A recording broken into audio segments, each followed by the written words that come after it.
The taste of copper flooded my mouth before I understood why. I'd bitten my cheek so hard watching my sister film her New Beginnings video that blood pooled under my tongue.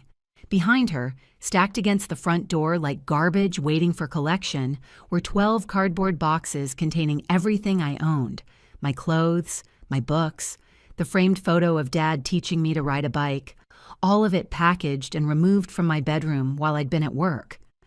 Chloe's voice rang through the foyer, bright and practiced for her phone camera. Day 1 of transformation. This space is about to become something incredible.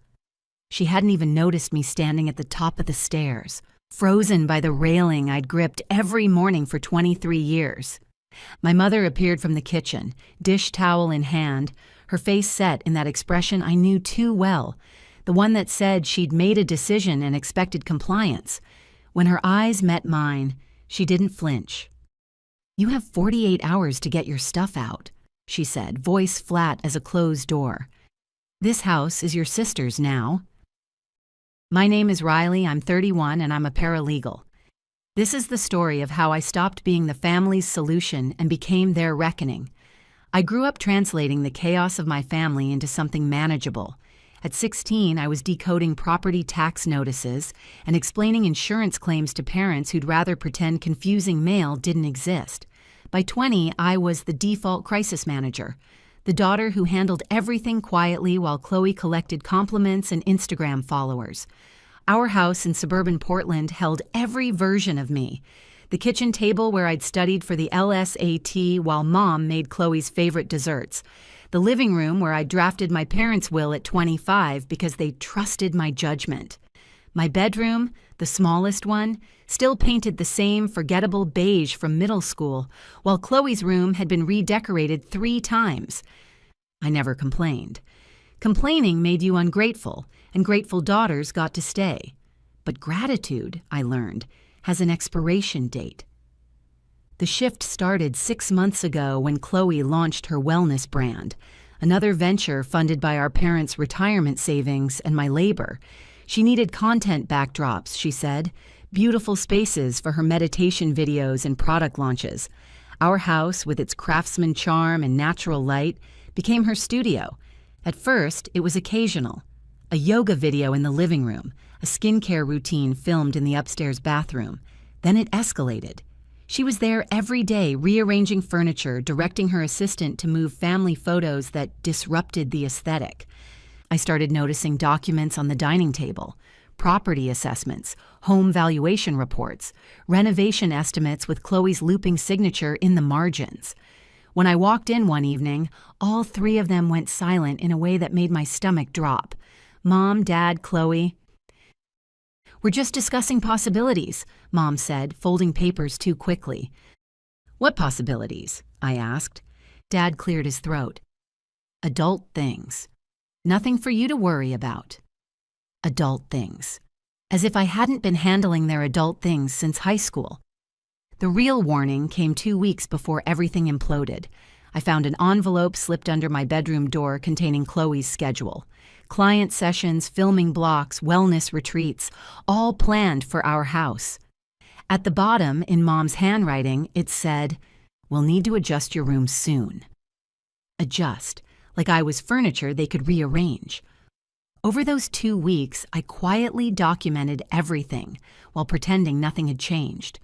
I scheduled my attorney consultation for the day after I found that envelope, giving me exactly 13 days to prepare before they made their move. That night, I confronted Mom in the kitchen. "Why is Chloe scheduling events here like she owns the place?" Mom didn't look up from wiping the counter. "She needs space for her business. She contributes in her own way." "And I don't?" She finally met my eyes. "You're stable, Riley. You don't need as much." There it was, the sentence that crystallized years of imbalance. My stability made me expendable. Their logic was simple. I'd be fine anywhere, so why should they consider my needs? That was the moment I started preparing. I went to my room and opened my laptop. Every property document I'd helped Dad organize, every tax filing I'd prepared, every piece of paperwork I'd sorted for this family. I knew where it all was. I pulled up the deed records, the ownership history, the correspondence Chloe had been drafting about future renovations and partnership opportunities. As the family's document organizer for over a decade, I had access to the shared cloud drive where they stored everything, including Chloe's careless drafts about her business plans that she'd never bothered to password protect. The house was still in my parents' names. Everything pointed to a transfer they'd been planning without my knowledge, but nothing had been legally executed yet. I took screenshots, downloaded files, saved everything into a folder labeled simply evidence. Then I did something I'd never done for myself. I scheduled a consultation with a real estate attorney. For 2 weeks, I said nothing. I watched Chloe film her videos, Mom rearrange furniture to suit Chloe's aesthetic, Dad avoid eye contact. I documented everything, the schedules, the conversations, the way they spoke about the house's future as if I were already gone. The breaking point came on a Tuesday morning. I walked downstairs expecting coffee and found my entire life boxed up by the front door. Chloe stood in the foyer with her ring light filming her transformation announcement. Mom emerged from the kitchen with that prepared expression, the one she wore when delivering non-negotiable decisions. 48 hours, she said. We need the space for Chloe's business. I should have argued, should have reminded them of every tax form I'd filed, every legal mess I'd untangled, every late night I'd spent fixing their problems. Instead, I felt something click into place. Cold, clear, final. I didn't say a word. I just turned around, walked back upstairs, and pulled out my phone. The attorney answered on the second ring. That evening, while my family celebrated Chloe's upcoming launch, I sat in my room organizing the documentation that would stop everything. Property records showing I was a legal resident, correspondence proving they'd been planning to remove me without proper notice, evidence of Chloe's business plans that violated residential zoning laws. The law I'd been using to protect them for over a decade was about to protect me instead. Mom knocked on my door around 9 p.m. You're being dramatic. This is what's best for everyone.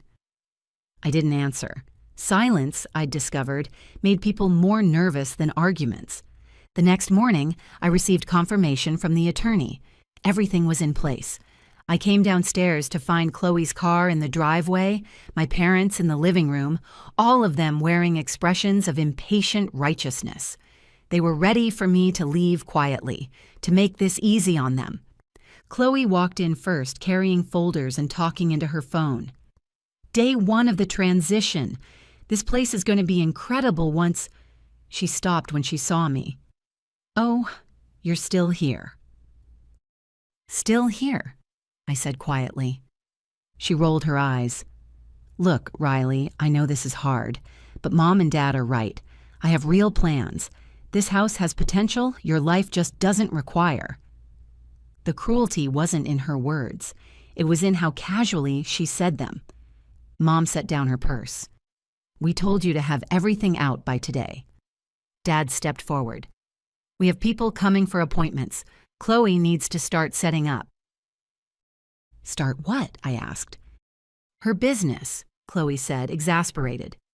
My business. I have investors, commitments. I can't launch anything with you still here. Still here in my home, I said. Your home? Chloe laughed. Mom, can you please explain? I don't think Mom can explain this, I said, pulling a folder from my bag.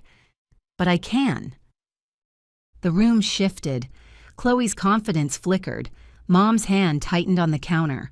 I opened the folder. Inside were printed records, property documents, email chains, zoning violation reports, and a letter from my attorney explaining that I was a legal resident who could not be forcibly removed without proper notice and legal procedure. This, I said calmly, is everything you've been planning. The transfer that hasn't happened yet. The business Chloe wants to run out of a residential property without proper permits. The timeline showing you intended to remove me without legal notice. Dad's face went pale. You're twisting things. We're not villains. You're removing your daughter from her home without notice, I said. What would you call that? "It's not personal," Chloe said, voice thin. "You just don't fit the vision." "Vision," I repeated. "That's an interesting word for theft." I placed the final document on the counter. "This is formal notice that I'm a legal resident of this property. Any attempt to remove me without proper procedure constitutes harassment and unlawful eviction. Any business operations Chloe plans to conduct here violate residential zoning codes, and any renovations require permits you don't have." The silence was absolute. Mom's voice cracked. "People are coming tomorrow, we promised." "That's not my problem," I said. Chloe looked genuinely frightened for the first time. "You're going to ruin everything." "No," I said. "I'm going to stop you from ruining me." 3 sharp knocks interrupted us. Dad opened the door to find a woman in a business suit holding a manila folder. "I'm looking for Mr. and Mrs. Patterson," she said professionally. "I have documentation regarding property use concerns that require immediate attention." She handed my parents a packet.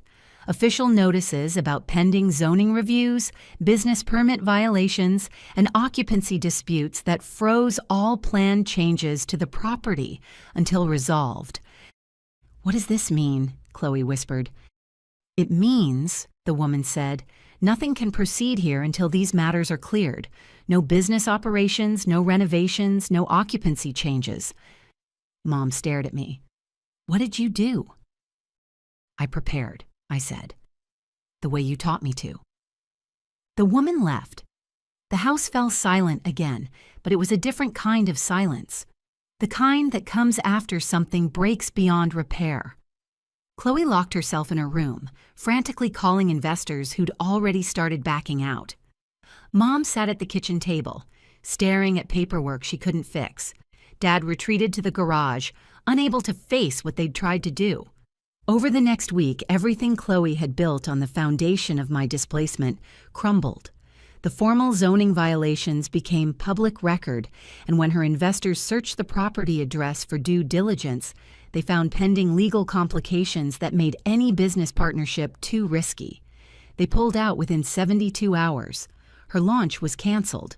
Her followers noticed the sudden shift in her content, the hesitation, the lack of confidence, and the comments turned sharp. Mom tried to negotiate. "Can't we work something out?" "You had years to work something out," I said. "You chose differently." I stayed in that house for exactly 30 more days, not because I needed to, but because I wanted them to understand that I was leaving on my terms, not theirs. My attorney had secured a temporary occupancy agreement while the zoning disputes were under review, giving me legal residence for 1 month minimum. I could have fought for longer, but 30 days was all I needed to make my point. I found a small apartment downtown with clean white walls and no history. On moving day, I packed my things myself and left without ceremony. Dad caught me at the door. "We never meant to hurt you." "Yes, you did," I said quietly. "You just didn't think I'd notice." 6 months later, I heard through a mutual friend that my parents had to sell the house. The legal complications, the business violations, the frozen renovations. It all became too expensive to maintain. Chloe's brand never recovered. She moved across the country trying to rebuild an image that had been based on borrowed space and borrowed credibility. I don't talk to them anymore, not out of anger, but out of clarity.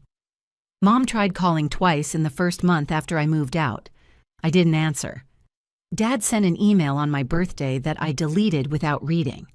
After 6 months, they stopped trying, and I never reached back. The silence became permanent, not through any dramatic declaration, but through the simple choice to let people who never valued me fade completely from my life. Chloe and I have had 0 contact since the day I moved out. I finally understand that some people will take everything you give them and still ask why it wasn't more. My apartment is small, but it's mine. Every corner, every choice, every quiet morning belongs to me alone. I didn't win because I destroyed them. I won because I finally chose myself. If you're reading this and something feels familiar, If you're the one who fixes everything while everyone else takes credit, if your stability has become your prison, listen carefully. Your loyalty isn't weakness, but it becomes a weapon when people use it against you. Set your boundaries. Document everything. And remember that walking away isn't giving up. Sometimes it's the only way to finally start living. If this resonated with you, share your story in the comments. If you want to hear more stories like this, you know where to find me. And remember, you're not alone.